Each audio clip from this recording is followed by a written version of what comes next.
பிருத்விராஜ் நடிப்பில் விபின் தாஸ் இயக்கத்தில் வெளியாக இருக்கும் குருவாயூர் அம்பல நடையில் காமெடி திரைப்படம். பிருத்விராஜின் தங்கை அனஸ்வரா ராஜனை திருமணம் செய்ய போகிறார். வெளிநாட்டில் வேலை பார்க்கும் பசில் ஜோசப். ஆனால் பழைய காதலியை மறக்க முடியாமல் அவர் தவிக்கிறார்.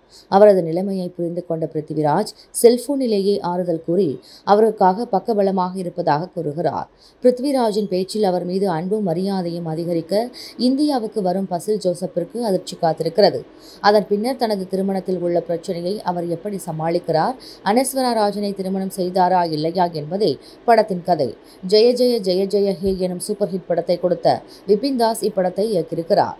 படம் தொடங்கியது முதலே காமெடி சரவெடி ஆரம்பிக்கிறது. பசில் ஜோசப், ஆனந்த் ஏட்டா என்று ஒவ்வொரு முறை அழைக்கும் போதும் அதற்கு பிருத்விராஜ் கொடுக்கும் ரியாக்ஷனும் அரங்கில் சிரிப்பலையை உண்டாக்குறது. பசில் ஜோசப்பும் பிருத்விராஜும் தான் படம் முழுக்க ஸ்கோர் செய்கிறார்கள். அவர்களை ஒப்பிடும்போது கதாநாயகிகளுக்கு பெரிய வேலை இல்லை.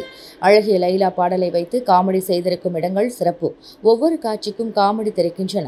யோகி பாபுவின் முதல் மலையாள படம் என்றாலும் அவருக்கே உரித்தான பாணியில் சிரிக்க வைக்க முயற்சித்துள்ளார். நிகிலா விமல், அனஸ்வரா ஆகியோருக்கும் தங்களுக்கும் கொடுக்கப்பட்ட கதாபாத்திரத்தை சிறப்பாக செய்துள்ளனர்.